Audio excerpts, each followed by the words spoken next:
সরকার আছে, সরকার সমর্থক একটি পত্রিকা সাবেক আইজিপি সম্বন্ধে যে তথ্যমূলক সংবাদ প্রকাশ করেছে তাতে দেশের ভয়াবহ একটি পরিস্থিতি তৈরি হয়েছে। এটা কিন্তু আপনার স্বীকার করতে হবে। এটা কি সরকারই প্রকাশ করলো নাকি অন্য কোনো কারণ আছে? এটা আমার কাছে একটা আত্মজিজ্ঞাসা। কারণ যে গোষ্ঠীর পত্রিকা তারা সমর্থক সরকারের, তাহলে কে করলো? সরকার যদি না করে তাহলে কে করলো? অন্য কেউ যদি করে থাকে তাহলে সরকারকে সতর্ক হতে হবে, দিন ভালো আসছে না, সেটি তাদের ভাবতে হবে। এই লোকটির যে পোশাক পরিচ্ছদ আমরা দেখি, চাকরি করার শেষের দিকে এসে তিনি পিএইচডি করছেন, তার বক্তব্য শুনেছে। তার সময় এই দেশে গণতান্ত্রিক আন্দোলনে যারা নিহত, গুম, নির্যাতিত হয়েছে তার সংখ্যা অনেক বড়। আমি সরকারকে বলবো যে সরকারকে আমরা স্বীকার করি না, যদিও জবরদখলকারী, তারপরেও বলবো যখন চেয়ার নিয়ে বসে আছেন অনতিবিলম্বে তদন্ত সাপেক্ষে তাকে আইনের আওতায় নেওয়া হোক। কারণ যে সামান্যটা প্রকাশ হয়েছে তার ভিতরে আরো কি কি আছে সেটা আমাদের জানার দরকার। এটি একটি। দুই হচ্ছে, সরকার, আমার ধারণা, এটা আমার ধারণার কথা বলছে, সরকার নিজেও বিশ্বাস করছে বেশি দিন বোধহয় ক্ষমতায় তারা থাকতে পারবে। তাদের বক্তব্য, তাদের আচরণ, তাদের চালচলন এটা প্রমাণ। দেখেন, আমি একটু সরকার প্রধান হঠাৎ করে বলে বসলেন, এটা গভীর মনোযোগ দিয়ে আমি শুনছি। আমি প্রধানমন্ত্রীর বক্তৃতা খুব মনোযোগ দিয়ে শুনি। এটাও শুনেছি যে বিএনপি নেতাদের স্ত্রীদের যে শাড়ি আছে সেটা আগে পোড়াতে হবে। লক্ষ্য করেছেন? তিনি পক্ষান্তরে ভারতীয় শাড়ি পোড়ানোর আহ্বান জানিয়েছেন। এটা সত্য কিনা আমার কাছে ভয়ভাবে মনে হচ্ছে যে বিএনপির নেতাদের, তাহলে বিএনপির নেতাদের ভারতের শাড়ি পরা যাবে না। প্রধানমন্ত্রী বলছে এটা আগে আগুন দিয়ে পোড়াতে হবে। এটা তো ভারতীয়, তাহলে কি তিনি ভারতীয় শাড়ির আগুন দিয়ে পোড়ানোর ইঙ্গিত দিলেন?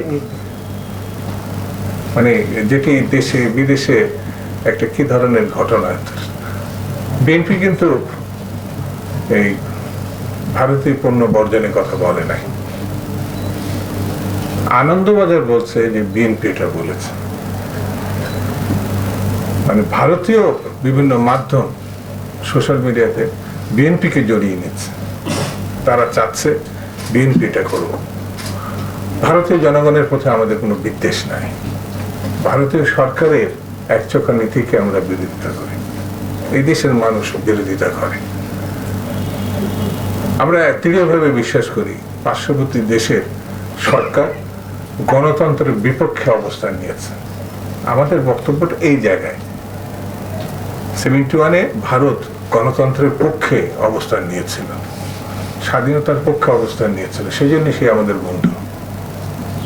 কিন্তু 52 বছরের পরে এসে আমরা দেখতে পাচ্ছি যে তারা গণতন্ত্রের বিপক্ষে যে নির্বাচন, তথাকথিত নির্বাচন, যে নির্বাচন কোনো গণতান্ত্রিক বিশ্বের কোনো দেশ সমর্থন করে নাই, যেখানে নির্বাচন হয় না, যেমন রাশিয়াতে, তারপরে চীনে, উত্তর কোরিয়ায়, সেই সব দেশ এই সরকারকে সমর্থন দিয়েছে। আমেরিকা, পশ্চিম ইউরোপ, অস্ট্রেলিয়া, কানাডা, এইসব দেশ কিন্তু এই নির্বাচন এখনো পর্যন্ত গ্রহণযোগ্য বলে তারা মনে করে না। আমি বেশি কথা বলবো না, আগে বলেছি, এখনো বলি, আপনি যদি এই সরকারকে বিরোধিতা করেন তাহলে আপনি মুক্তিযুদ্ধের সমর্থক। কারণ এই সরকার গণতন্ত্রকে ধ্বংস করেছে, স্বাধীনতার বিপক্ষে অবস্থান নিয়েছে। আমি প্রতিদিন, আমি নিজে বাজার করি, আপনারা হয়তো করেন, আমি প্রতিদিন এই বাজারে যেসব বিক্রেতা, তাদের সঙ্গে আমার এক ধরনের বৈরিতা তৈরি হচ্ছে। প্রতিদিন তারা গেলেই 10 টাকা 20 টাকা বাড়াতেই আছে। আপনাকে দেখবেন আজকে যে রেটে জিনিস কেন, কালকে সে রেটে পাবেন না। ভয়ঙ্কর। প্রধানমন্ত্রী বলার পরও এদেশের সিন্ডিকেটকে কেউ টাচ করতে পারে না। সিন্ডিকেট শক্তিশালী না সরকার শক্তিশালী, এই পয়েন্টে একজন বাণিজ্য মন্ত্রী তার চাকরি হারিয়েছেন। রংপুরের টিপু মুন্সি বলার পরে পরবর্তী সরকারে তিনি আসতে পারেননি যে আমি সিন্ডিকেটের বিরুদ্ধে কিছু বলতে পারবো না। আর এই যে মিরপুরের আরেকজন প্রতিমন্ত্রী, তিনি দাবি করেছিলেন সিন্ডিকেটে মন্ত্রীরাও যুক্ত।